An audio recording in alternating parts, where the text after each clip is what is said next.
Welcome to Incredible Idaho. I'm Larry Manili, filling in tonight for an uncharacteristically quiet Jack Hemingway, who's had the misfortune of temporarily losing his voice. But I'm confident Jack will be back with us next month in fine form. Our first story tonight is a sobering one.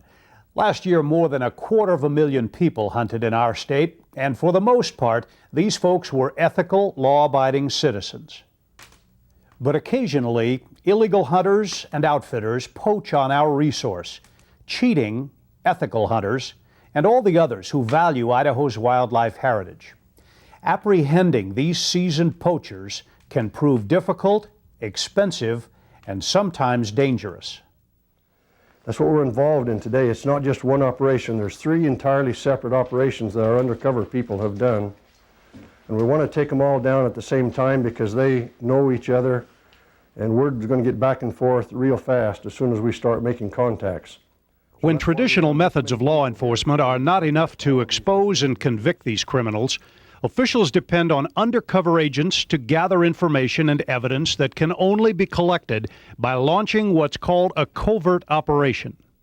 We also have the U.S. Fish and Wildlife Service making contacts at exactly the same time we do in 3 different states. And our contact time will be 2 p.m. this afternoon.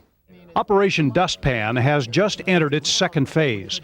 For the past 2 years, undercover agents have been hiking, hunting, and camping with men suspected of poaching violations, illegal outfitting, or both in the mountains near Salmon, Idaho.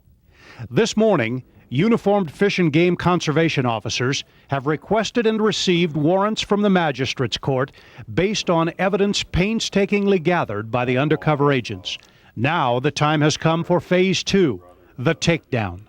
Basically, I'll run over the charges that our undercover was able to hunt with these people and did a couple buys, one of which is a felony. But 15 people will be served with 46 state and federal charges. In addition, 2 individuals will be arrested on 19 felony and misdemeanor charges of wildlife law violations. We've decided to follow Conservation Officer Mark Armbruster and his crew as they arrest and search the home of outfitter Frankie Valvo. And so 2 of the guys on the arrest team could come in and take this position right in here. The undercover agents need to preserve their covert status, so at this point in the game, they are replaced by uniformed officers. In a small community, you get enough people that know who's violating, and your good sportsmen out there get fed up with it. And you're always getting people saying that so-and-so's doing this and so-and-so's doing that, and you can't work on them all at once.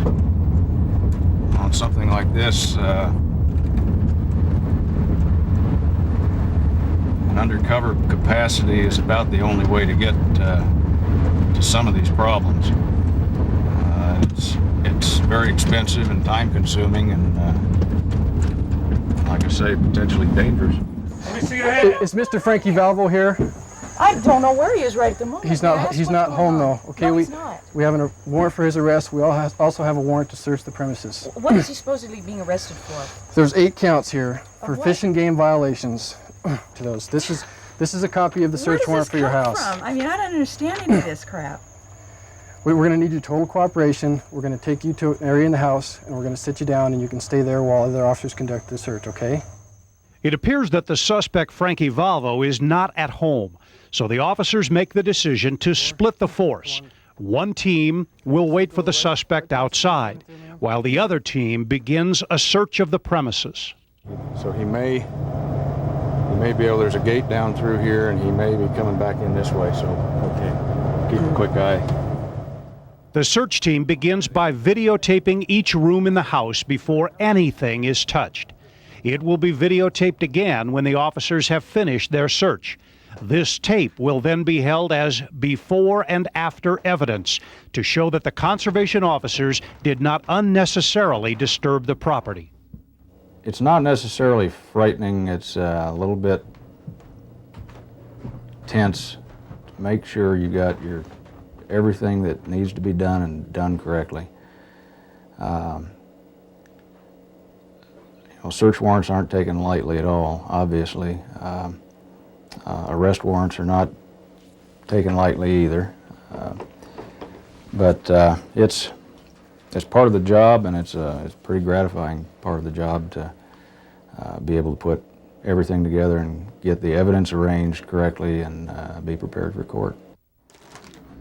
Names, license and tag fees paid, deposits paid, and balance due. Just as conservation officers Mark Armbruster and Terry Williams begin the tedious job of searching through piles of business papers, letters, and photographs, Frankie Valvo returns home. He cooperates, and the arrest goes smoothly. 3 hours later, the search team finishes its task. Confiscated papers and photographs are loaded into the trucks, and the command center is notified. Yeah, Team 6 is clear and starting back en route to the office.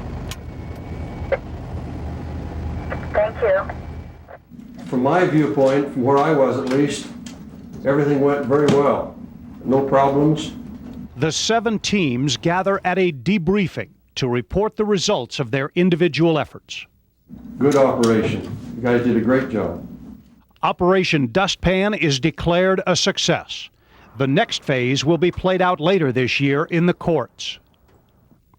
Poaching and illegal outfitting take a big bite out of our resource, both in terms of animals and revenue. The U.S. Fish and Wildlife Service estimates that trade in illegal wildlife yields a profit of $200 million a year, and the figure is growing. Add to that the money lost in uncollected user fees, sales tax, and insurance premiums, and it tallies up to a significant economic impact. But the sophisticated poacher is tough to catch.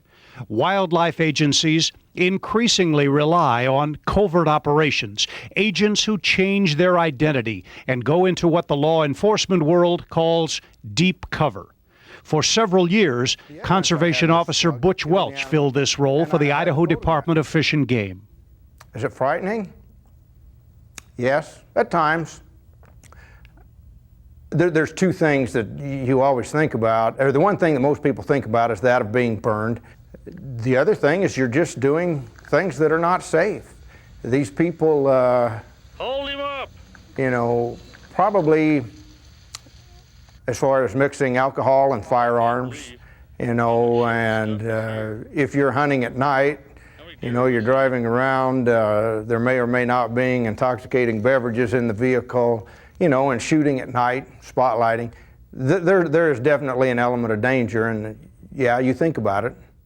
The public is wildlife's best friend. Most often, it's a tip from an ethical sportsman which triggers an investigation.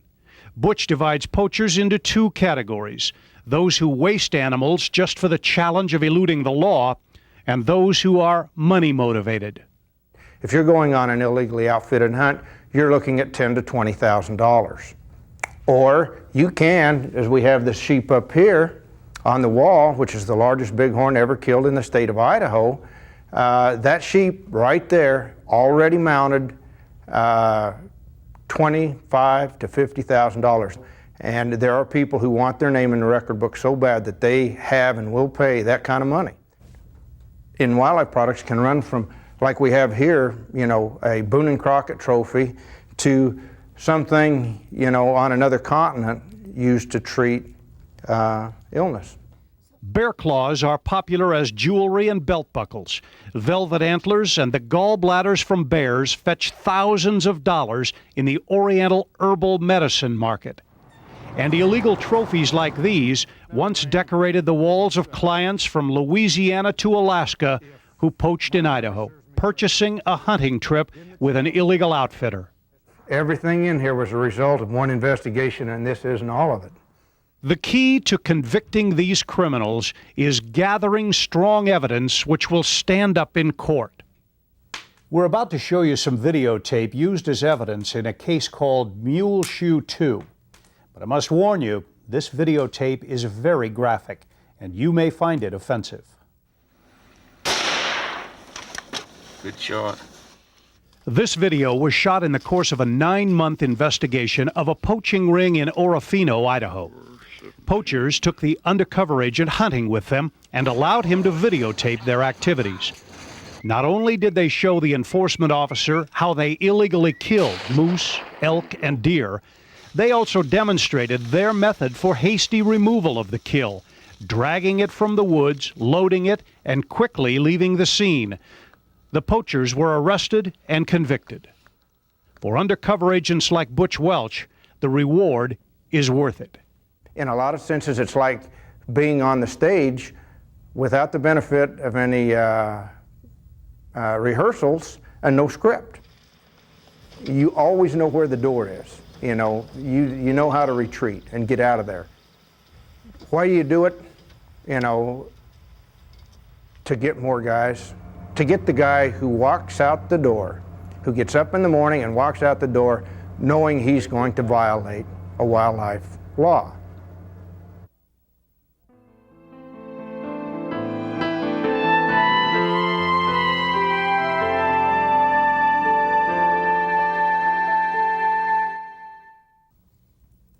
Ever wonder where all those big, beautiful trout come from that are planted in Idaho's lakes and streams? In our next story, we take a tour of the state's oldest fish hatchery and learn the secrets of raising a healthy trout population. Over 400,000 people fished in Idaho last year. Perhaps all fishermen were not as fortunate as this first-time angler. But no matter what your personal success, the fact remains countless rainbow trout end up in frying pans at campsites all around our state.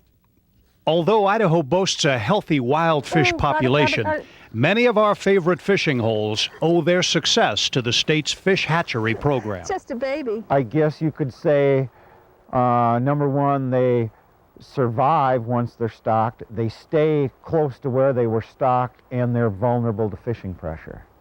They end up in anglers' creels, and that's the way that we make happy anglers and happy campers. It sounds so very simple, but actually it's a complex scientific process. Biologist Bob Esselman is the manager of the Hayspur Fish Hatchery. This hatchery has been producing fish for Idaho's anglers since 1907, but it's only been recently that studies have shown that Hayspur hatchery trout, for some unknown reason, seem to be the fish anglers catch the most, no matter where in the state they are stocked. The process begins here with the male and female broodstock. How would you like to find one of these big bruisers at the end of your line? This is a male rainbow trout. There's a female rainbow trout. The male can be told mainly because of the pointed jaw. He's developed a bit of a hook or a kype, whereas the female has more rounded. She's also round in the body, whereas the male is flattened, at least on her rounded body is an indication that she's full of eggs. A large female can produce up to 4,000 eggs in a single spawning. And unlike Idaho's anadromous fish, ocean-going steelhead and salmon, which die after spawning, these rainbow trout can be stripped of their eggs or sperm as many as 4 or 5 seasons in their lifespan. The fish are calmed by an anesthetic added to the water. Those males that are ripe are stroked down their body cavity and stripped of their sperm. The process for the females is a bit more sophisticated. The air spawning just puts a little bit of positive pressure in the abdomen. The eggs have to go out the vent. Almost instantly, over 90% of the eggs are fertilized by the sperm. From here, they're transported to the incubator house where biologists measure the eggs to estimate the number in the bucket. When this is completed, they're poured into a tray and stored in the incubator for approximately a month and a half. A constant flow of running water supplies oxygen to the eggs and carries away their waste products. After about 17 days, they'll look like this.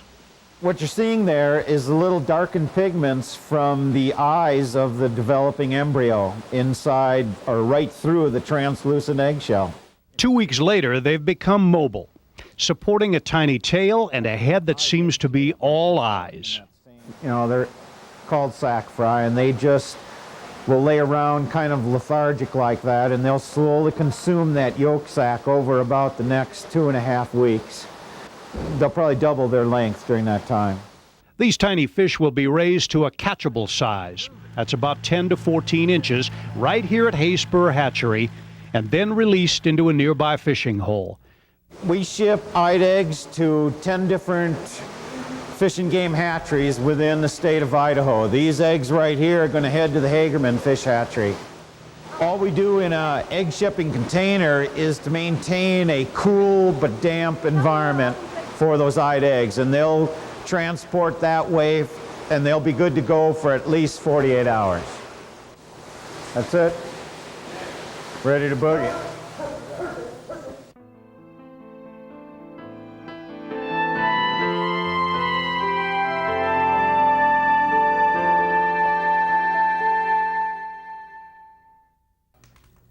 In our last story, we learned how eager young trout are raised in Idaho's fish hatcheries to be stocked in the state's lakes and streams each year. But what about the other side of the equation? Where do all the young, eager anglers come from? Well, it's exciting because you sometimes can't see where your fly is, and you just have to, when a jump comes up, you just have to set your hook. 9-year-old Kyle Jones is a charter member of a new fishing club just hatched in Boise. It's called the Boise Valley Woolly Buggers.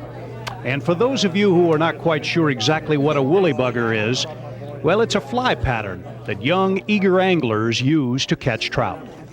Well, I'm tying a woolly bugger.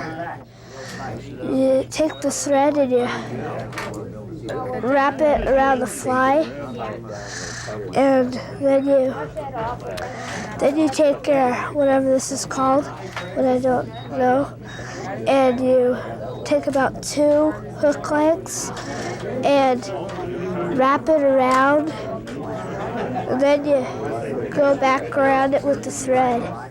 And there you have it. The Boise Valley Woolly Buggers is a kids' fly fishing club begun by none other than the long-established adult version, the Boise Valley Fly Fishermen. It's the new club's 3rd meeting. As you can see, enthusiasm is at a fever pitch. Well, I've always fished a lot, and I just kind of got interested in fly fishing, and then I started tying flies. According to the international organization Federation of Fly Fishers, this is already the largest kids fly fishing club in America. And for the adult advisors like Clayne Baker, response has been almost overwhelming. Well, you got too much thread, but that's okay. Now we're just kind of going from meeting to meeting, trying to figure out how we can handle this many kids and really do a good job. And if tonight's a sample, I think we haven't got any problems at all. These kids are just dynamic. Along with tips on fly tying and instruction on choosing hooks, leaders, tippets, and knots are valuable lessons in civics.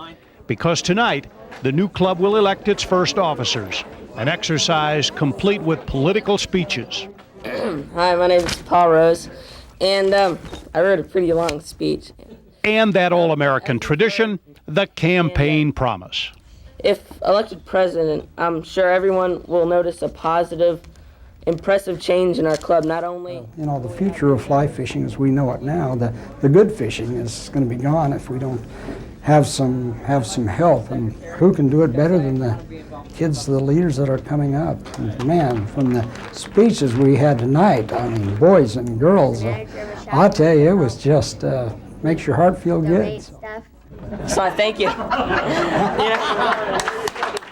When the weather warms up, the kids will practice their casting technique, and they'll participate in conservation projects which will help protect spawning areas, such as building fences and planting willows along stream banks. But on these long winter evenings, the primary pursuit is fly tying. This is one of the hoppers I do. It's just a real simple pattern, a deer hair pattern.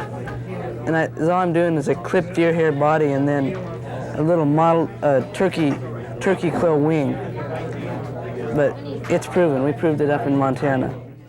And not every kid can be a great basketball player or football player, or maybe doesn't like baseball and he's got free time. And And fly fishing is an absolute perfect sport for a kid because they can have so much enjoyment, and they can do it forever.